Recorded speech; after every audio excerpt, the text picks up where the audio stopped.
Glória a Deus, queridos. Graça e paz. Todos bem? Você trouxe a sua Bíblia? Do jeito que está, pode permanecer sentado. Filipenses, carta de Paulo aos Filipenses, capítulo de número 3. Vamos fazer uma leitura da nossa devocional e em seguida eu faço as minhas considerações. Carta de Paulo aos Filipenses, capítulo de número 3. Capítulo de número 4. Versículo de número 4. Carta de Paulo aos Filipenses. Obrigado, querido. Amém. Capítulo 4, versículo 4. À medida que você for achando, vai dando glória a Deus para eu entender que você achou. Nós podemos fazer a leitura? Assim diz o texto: alegrem-se sempre no Senhor. Repito, alegrem-se sempre no Senhor. Versículo 5. Que todos vejam em vocês, que todos vejam que vocês são amáveis em tudo que fazem. Lembrem-se de que o Senhor virá em breve. Verso 6. Não vivam preocupados com coisa alguma, em vez disso, orem a Deus, pedindo aquilo que precisam e agradecendo-lhe por tudo que Ele já fez. Atenção nessa frase. E agradecendo-lhe em tudo que Ele já fez. Verso 7. Então, somente então, ou se então, vocês experimentarão a paz de Deus, que excede todo o entendimento, e que guardará o seu coração e a sua mente em Cristo Jesus. Amém. Fique com sua Bíblia aberta, por favor. Gosto muito de falar isso lá na igreja, eu sempre falo isso. Nós gostamos, eu particularmente, gosto de pregar exatamente com a sua Bíblia aberta, para que nós venhamos a convergir o mesmo entendimento. Amém? Vou fazer as minhas considerações rápidas, agradecendo a oportunidade, sempre agradecendo a oportunidade a Deus. Eu falo isso lá na igreja, que é sempre uma honra, uma satisfação servir a mesa de Cristo. É sempre muito honroso servir a mesa de Cristo. Meu nome é Jonatas Calheiros, eu sirvo lá na Igreja Batista Ebenezer, lá na quadra 120, cujo pastor quase ninguém conhece. Pastorzão, pastor Fábio Botelho. Quem conhece o pastorzão? Glória a Deus por isso, homem de Deus. Tem sido um mentor nas nossas vidas. E Deus tem usado muito. Já sirvo ali na Ebenezer, são aproximadamente 11 anos, né? Foi a igreja onde tive a oportunidade de... Eu já cheguei namorando, mas noivei, casei, e hoje eu tenho um filho, um bebezinho lindo. Deus havia prometido em um culto de domingo de manhã, que iria nos dar uma semente, dar o nosso filho, homem, macho e cruzeirense. Cadê o glória a Deus? Que isso, meu Deus do céu? É sério, pastorzão? É mesmo? Louvado seja Deus por isso, irmão. Sim ou não? Que bom que nós somos felizes. Então, minha esposa e meu pequeno estão assistindo a gente aqui no YouTube, não podem vir. Meu pequeno tem 1 ano e 1 mês, e foi algo que Deus nos presenteou de forma extraordinária. Vocês não têm ideia. Então, estão nos assistindo, não pôde estar aqui, porque, pequenininho, às vezes chora muito, enfim. Mas a Deus toda a glória. Deus tem feito coisas grandes através da vida do Telzinho, o nome dele é Tel, tá? Minha esposa é Gabriele. E nós temos visto bondade de Deus em nossas vidas, tá bom? Agradecer ao pastor Jeová pela oportunidade de confiança de assumir a tribuna. Meu pastor está me abençoando, pastor local, meu pastor Jeová. E os pastores aqui que compõem esse altar, pastor Hélio, pastor Lindomar, pastor Emerson. Satisfação. Amém? Glória a Deus. Sem mais, queridos. Nós vivemos em dias odierdos. Nós vivemos em dias maus. Nós vivemos em dias cujo ativismo é muito cheio. Lá em casa nós gostamos de falar, eu gosto de falar particularmente, pastor Hélio, pastor Lindomar, pastor Emerson, que às vezes o nosso dia de 24 horas não compensa, não dá. Falta coisas ainda para completar o nosso dia. E vivemos um dia cujo o ativismo nos consome, em todos os momentos das nossas vidas e em todas as esferas dela. Estava lendo um livro tempo atrás, a temática do livro era fenomenal, porque ela dizia, o título do livro dizia, vivendo em tempos de Marta com um coração de Maria. E eu tenho vivido há tempos atrás, em oportunidades como essa de servir a mesa de Cristo e pregar lá na igreja. Eu tenho sempre dito que Deus ele fala muito comigo em todas as vezes que Ele me dá a oportunidade de pregar e servir a mesa. Há tempos atrás, já tem diversas oportunidades, que Deus me dá revelação, me dá a orientação de pregar sempre em Filipenses, Efésios, Filipenses. E em todas essas mensagens eu vejo Deus falando comigo mesmo. Eu vejo Deus me trazendo para o entendimento de uma realidade de adoração e de aproximação de forma verdadeira, e não de forma simplória, de forma superficial. Eu vejo Deus trazendo o meu coração, e por sua vez, em oportunidades como essa, trazendo a memória de alguém que me ouve, trazendo a memória da minha geração, que é importante quanto e tão necessário, a responsabilidade que há sobre os nossos ombros de trazer uma adoração genuína, verdadeira, com as nossas mãos sem ira, sem mancha e sem mácula. Por que isso, Jonatas? Porque nós estamos vivendo uma geração de superficialidade. Perceba, eu ouvi aqui, inclusive no altar aqui dessa igreja e diversas outras, onde já tive a oportunidade de ministrar a palavra, que nós trocamos mais prioridades. Nós trocamos prioridades e colocamos desculpas. Veja, às vezes nós falamos que não temos tempo. Eu já falo isso, e já falei isso. O pastor gosta muito de dar a oportunidade de forma carinhosa e chegar para mim e falar assim, cara, eu preciso te enforcar para ver se você volta para o lugar. Porque às vezes eu não respondo uma mensagem de WhatsApp, às vezes não tem uma ligação de telefonema. E às vezes nós gostamos de falar, olha, às vezes nós estamos, às vezes não, a melhor parte, ou a maior parte das vezes, nós estamos bastante ocupados. E aí quando eu ouço isso, volto, me concentro, volto à memória e eu entendo que mas nos falta prioridade e gostamos de externalizar desculpas. Gostamos de dizer que não temos tempo. Falamos que nosso ativismo, as nossas atividades ordinárias, mas nos consome, e de fato é verdade, do que nós trazemos a verdadeira responsabilidade e prioridade de nos aproximarmos mais de Deus. Perceba, eu gosto muito do apóstolo Paulo como autor das cartas, porque ele traz uma responsabilidade, uma conscientização para os seus leitores. Afinal de contas, quando você ler o texto que nós acabamos de ler, se você tiver com a sua Bíblia aberta, nós vamos fazer umas leituras responsivas. Você vai entender o que nós queremos falar aqui hoje, através do Espírito Santo, obviamente. Eu falo isso muito na igreja. Deus, existe uma responsabilidade de quem ministra, porque quem vai à igreja quer ouvir a sua voz. Quem vai à igreja quer ouvir o Senhor falar. Quem vai à igreja vai esperar aquele momento único, talvez por um dia bem cansativo, pelas dificuldades, pelos obstáculos, querem ouvir a sua voz, e de fato é verdade, só quem edifica é de fato a palavra de Deus, é a voz de Deus, e eu profetizo para você que está me ouvindo aqui, já de antemão, que você não volta para casa da mesma maneira que você chegou nesse culto, amém ou não amém? Você está comigo aqui? Diga amém. Então o apóstolo Paulo, ele escreve com muita contundência, ele escreve com muita ousadia, versículo de número 4, ao qual nós lemos, alegrem-se no Senhor.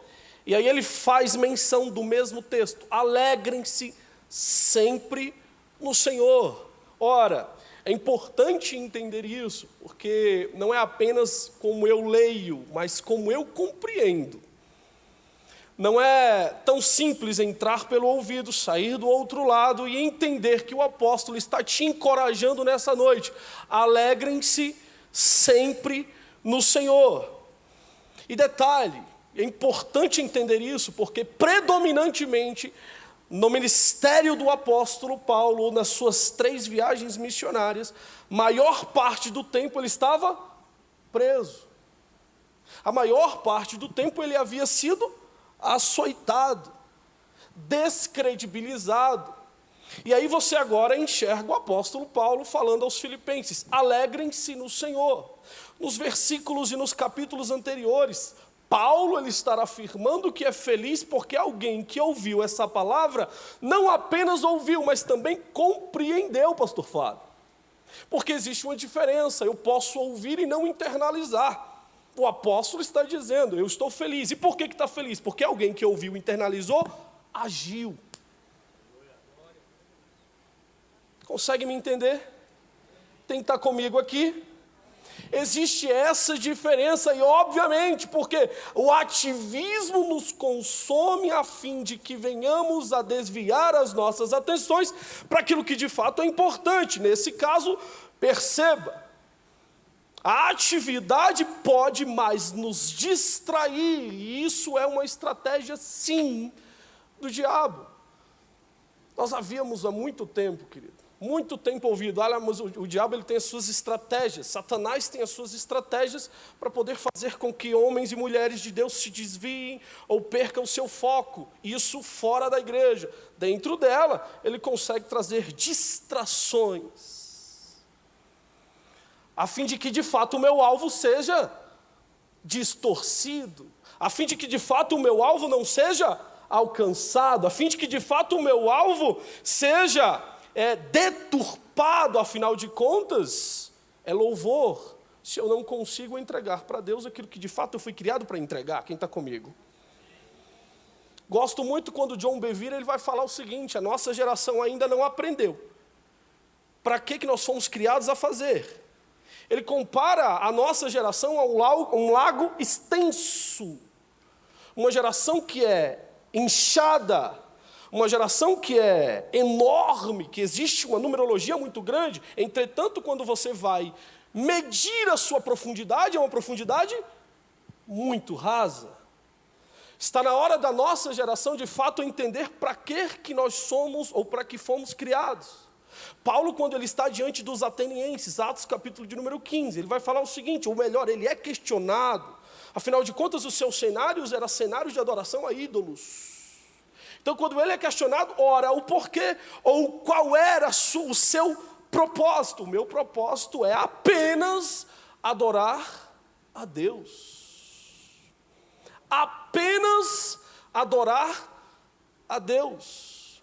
Então, John Bevere ele vai falar o seguinte: se nas minhas mãos e se nos meus pés tivesse de fato uma adoração genuína, a nossa geração iria apresentar Cristo de forma verdadeira. E aí ele completa, pastores: apresente a Cristo de forma verdadeira e ele será irresistível.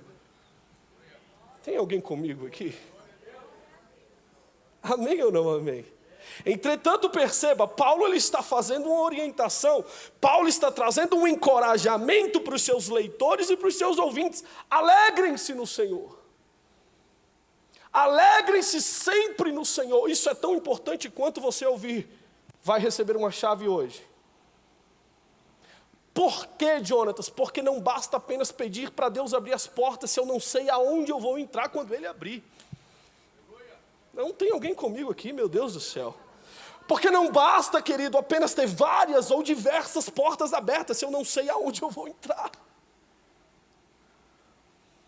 Perceba que Paulo ele está trazendo um encorajamento ao meu coração hoje. Alegrem-se no Senhor. Afinal de contas, Cristo nunca disse que a nossa caminhada seria fácil. Disse que valeria a pena. Meu Deus do céu. Não vai valer, não é fácil, mas vai valer a pena. Está sofrendo, mas vale a pena. Ai, Jesus Cristo. Desacreditado, mas vale a pena. Descredibilizado, mas vale a pena. Eu venho na condição hoje, não de profeta, mas como servo humilde para dizer para alguém aqui hoje: alegrem-se sempre no Senhor, porque é do Senhor que haverá bonança.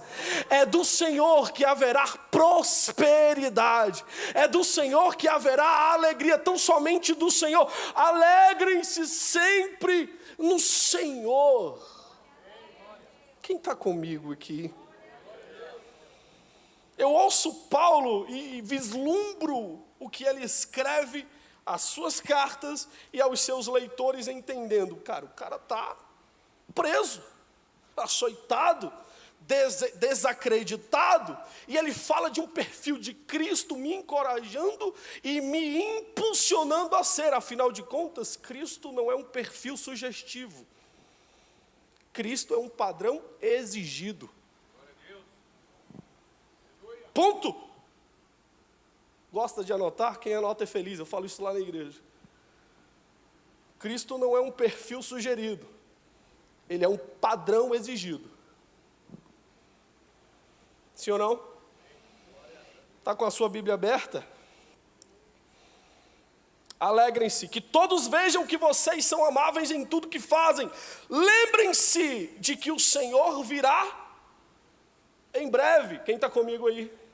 Lembrem-se que o Senhor faz o quê? Virá em breve. Eu gosto muito de falar isso. Em todas as vezes que eu tiver oportunidade para falar de Cristo, eu vou falar dessa forma. Existe uma responsabilidade sobre os nossos ombros, que às vezes nós passamos despercebidos pela nossa caminhada. Que responsabilidade é essa? Efésios capítulo de número 3. Que diz o texto? Que existe um mistério que foi revelado através de Cristo Jesus para mim e para a nossa geração. Que mistério é esse? Aquilo que estava oculto em gerações anteriores.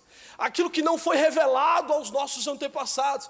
Aquilo que não foi revelado, pastor Fábio, para homens que estão escritos em Hebreus capítulo de número 11. A saber, Moisés, o homem que rejeitou ser chamado filho da filha de Faraó. Não foi revelado a esse mistério que está sobre os nossos ombros. Não foi revelado a ele.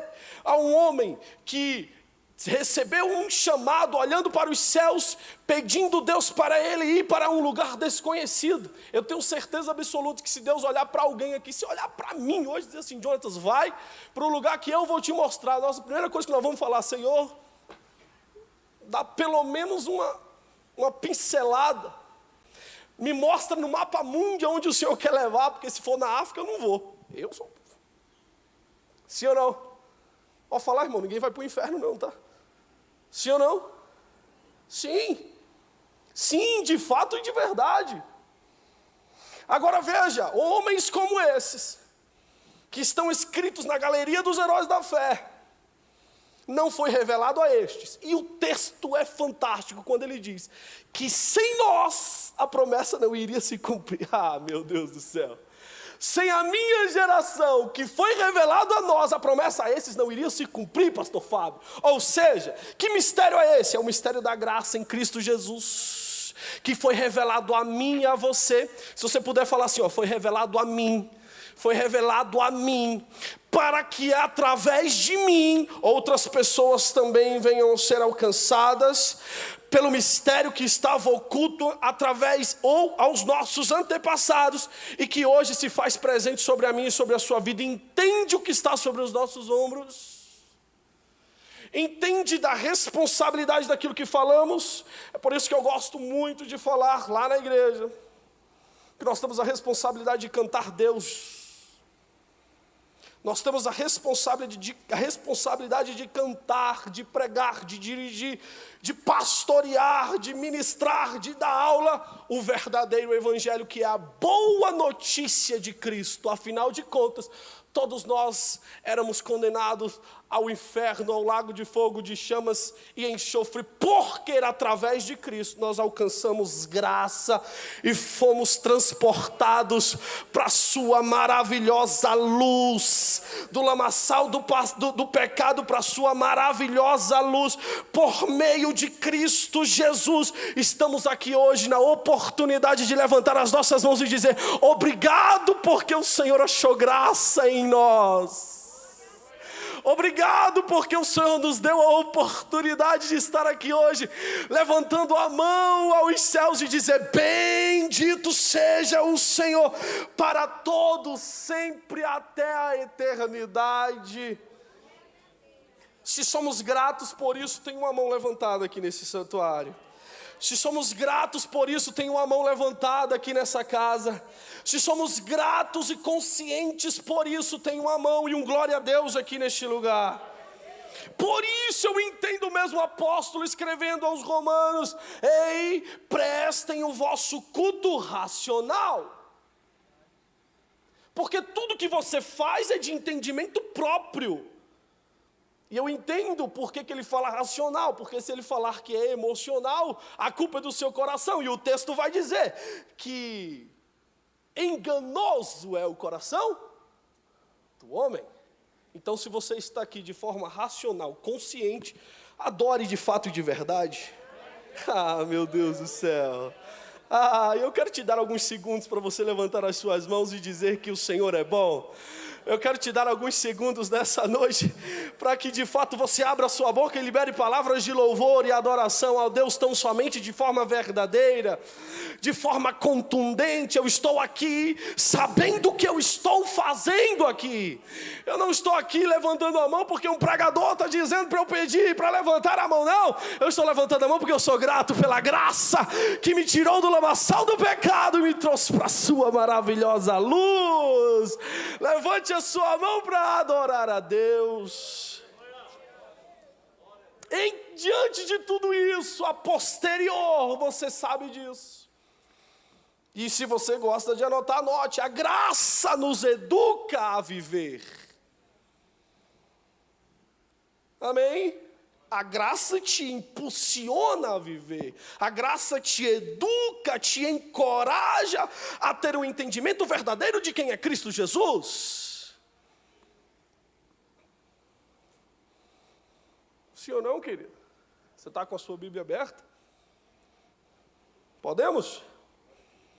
Não vivam preocupados com coisa alguma. Meu Deus do céu. Isso aqui mexe demais comigo. Mexe porque eu sou... Pensa num cara ansioso. Eu estava tendo taquicardia. Eu falei: pastor Fábio, estou tendo taquicardia. Vou pregar na sede, meu Deus do céu. O que eu vou fazer da minha vida? Ai, Jesus. Benedito mandou uma mensagem, falou assim: olha, você está escalado para pregar dia 22. Eu falei: tem certeza que é meu nome mesmo? Porque meu nome é complicado. Vai que errar alguma coisa aí. Sei lá, né? Encontrei o pastor Jeová lá no rap e falei: o senhor tem certeza mesmo que sou eu? Deve ter algum outro Jonatas com o mesmo nome que o meu. Aí, ó. É culpa do pastor Fábio. Ele sabe disso. Quem está comigo, diga amém. Está com a Bíblia aberta aqui? Não vivam preocupados com coisa alguma. Entenda estratégia para poder desviar o seu foco. É mais fácil te dar distrações do que você ter comprometimento. É mais fácil conseguir te distrair. Você quer ver uma coisa? Nós somos uma geração dotados de informação, mas não de conhecimento. Porque a informação, ela é instantânea. Mas você não tem profundidade sobre ela, a não ser que você se aprofunde. Só que nós não queremos nos aprofundar. Quer ver uma coisa? Rede social, WhatsApp, é o quê? Instantâneo. Mensagem chega, eu falo com meu irmão da Europa, por ligação, instantâneo. Rápido, eu consigo te distrair 10 horas fácil através da rede social. E o melhor, na rede social eu consigo saber quem é quem. Superficialmente. Superficialmente. Estratégia, ora pois. Sim ou não? Quem está comigo, gente? Estou falando alguma coisa estranha? Não estou? Então eu consigo rapidamente identificar que distrações conseguem te tirar daquilo que de fato você deveria fazer. Quer ver uma coisa? É muito difícil ler, é ou não é verdade? Gente, eu tinha um propósito do ano 2023, ler 10 livros. Quantos livros eu li? 2.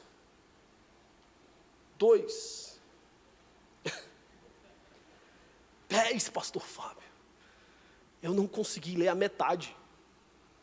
2. Jonatas, eu falei: pastor, quase que eu mando uma mensagem para o pastor, preciso de um gabinete. Porque às vezes nós só lemos a Bíblia quando vamos pregar. Só estudamos a palavra quando vamos dar aula. Só conseguimos... Eu fui um tempo levita, sabe? Tocava alguma coisa. Minha esposa que é, eu não. Mas às vezes gosto de cantar. Desafinado, mas canto. De vez em quando. Mas não temos disposição para nos aprofundar em para passar tal conhecimento. Ou seja, perceba que as estratégias é mais te distrair, a fim de que você perca de fato o seu foco. a fim de que de fato você não se aprofunde e tenha tamanho conhecimento. A fim de que de fato algo mais faça você retroceder, ou melhor, te faça ser superficial. Gosto quando o primeiro livro de Reis, existe uma estratégia da tribo de Issacar, não estou enganado, se não me falha a memória, pastor Fábio me ajuda. A tribo de Issacar, ela tinha uma peculiaridade, diga, peculiaridade. Todas as outras tribos de Israel se preparavam para uma batalha com todos os seus armamentos, diga armamento. Diga sua estrutura militar, diga estrutura militar. A sua envergadura militar de homens que eram preparados para a guerra, pastor Fábio. Entretanto, todos das outras tribos só poderiam ir à guerra depois que Issacar se posicionasse. Como? Através de oração. Não eram homens que tinham envergadura extraordinária. Não eram homens que tinham estratégias militares, senhor bombeiro. Não eram homens que tinham estratégias que viriam vencer os seus inimigos. Eram homens que discerniam o tempo para aquela estação. Tem alguém comigo aqui? Calma. Como que ele fazia isso? Primeiro, a estratégia militar que foi usada na guerra passada e que nos fez ganhar, não vai ser a mesma que vai ser usada na estação de hoje. Sabe como que isso é na prática? Eu preguei uma mensagem num culto antepassado e o céu desceu. Eu vou pregar a mesma mensagem para ver que o céu vai descer. Deus nos mostra aqui que o controle ainda é dele, a soberania é dele, o poder é dele. E ele diz, o que eu faço é para o maná de agora, não é o de antes. Quem está comigo aqui? Então só vai vencer aqueles que entenderem em oração o discernimento para o tempo atual. Não é as estratégias e as armas que foi usado antepassados. É a estratégia, o maná e a orientação da atual do poder de Deus. Quem está comigo aqui, pelo amor de Deus? Eu gosto demais do tema de oração. Sou nordestino, sou de Maceió, Alagoas. Não vale um glória a Deus, irmão? Sou de Maceió, Alagoas. Sou de uma família tradicionalíssima da Assembleia de Deus. E a minha avó, toda segunda-feira, levava a gente para o círculo de oração. Toda segunda-feira levava a gente para o círculo de oração. Irmão, eu sei que parece um jargão das irmãs do Cocó, mas isso é uma verdade. 5 horas da manhã de segunda, tinha um grupo de oração de mulheres que começava a orar. O círculo de oração começava 2 horas da tarde. Irmão, não tinha horário para terminar. E eu tinha medo do círculo de oração. Porque começava a falar línguas estranhas, eu não sabia o que era aquilo. Eu falei, meu Deus do céu, o que está acontecendo aqui? Menino, muito criança. Mas eu gostava mais do círculo de oração do que ir para a praia, porque eu morava na beira da praia até hoje. Minha avó tem uma casa na beira do mar, mas era muito mais interessante ir para o culto de oração do que ir para a praia. Por que você está falando isso, Jonas? Porque você cresce sabendo que a oração tem poder. Porque o poder da oração não é quem ora, é quem ouve. Meu Deus do céu! Pelo amor de Deus, o poder da oração não é quem está orando, é quem está ouvindo. E eu acredito nisso, portanto, nessa noite eu te encorajo a você encher a sua boca, tirar o fôlego do teu pulmão para dizer, olha, eu te encorajo nessa noite, eu acredito muito nisso, que quem ora, quanto mais ora, tem mais intimidade. Quem tem mais intimidade tem mais revelação. Quem tem mais revelação tem mais poder. Levante a sua mão nessa noite, por favor. Deixa eu lhe dizer algo, que o poder da oração não está em quem ora, porque o Espírito Santo ele desce não porque você pede, mas porque você precisa dele, pelo amor de Deus. Então nessa noite eu te encorajo a você fazer isso. Faça desse momento, desse culto ecumênico, a oração do seu momento único da sua vida hoje. Jonatas, eu preciso.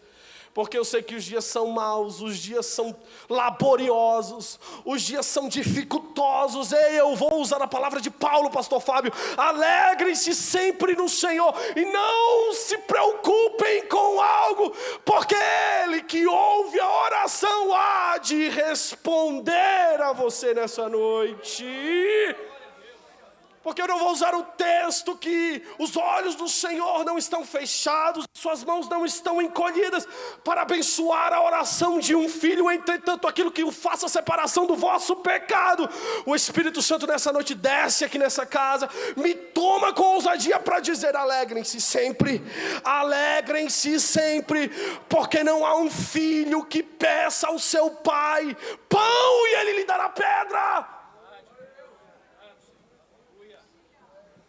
Me ajuda para eu não correr, Jesus. Na sede, não. Diga glória a Deus por isso. Você está comigo aqui? Tá ou não tá? Tá feliz? Tá chegando sexta-feira, né? Tá feliz. Amém? Qual que é o versículo que eu estava? E que todos vejam que vocês são amáveis. Capítulo 5. Lembrem-se que o Senhor virá em breve. 6. Não vivam preocupados com coisa alguma, em vez disso orem a Deus pedindo aquilo que lhe precisam e agradecendo-lhe por tudo que Ele já fez. Toda vez quando eu tenho a oportunidade de dirigir um culto, abrir um culto lá na igreja, eu sempre dirijo com essas palavras: existe alguém grato por aquilo que o Senhor fez? Tem um coração grato aqui nessa noite por aquilo que Ele fez? Sim ou não, gente? Coração feliz por aquilo que Ele fez, a certeza do que Ele está fazendo. Tem alguém grato? E a certeza do que Ele vai fazer. Isaías capítulo 43, versículo de número 13: ainda antes que houvesse dia, eu sou. Operando Deus, quem impede? E não há ninguém que possa escapar das minhas mãos. Operando Deus, quem impedirá? Consegue entender os 3 estágios da vida? Ainda antes que houvesse dia, eu sou o passado. Ele está dizendo: eu sou no passado. E não há ninguém que possa escapar das minhas mãos. Ele está dizendo: eu sou no presente. Operando eu, quem impedirá? Ele está dizendo: eu sou no futuro. Tem alguém comigo aqui, meu Deus do céu? Ele está dizendo: eu fui contigo no teu passado, sou contigo no teu presente, espero você no seu futuro. Cadê o glória a Deus aqui nessa noite? Jonatas, eu quero receber uma palavra de Deus, e hoje eu te encorajo a você não apenas ouvir, mas também a compreender. Agradecendo a Deus por tudo que Ele fez, por tudo que Ele vai fazer e por tudo que Ele já fez. Então, conectivo, se então isso é condicional, somente então experimentarão a paz, a verdadeira paz. Eu encerro aqui. Eu tenho 15 minutos para entregar o microfone a quem é de direito. E queria te encorajar você a ficar de pé, se possível.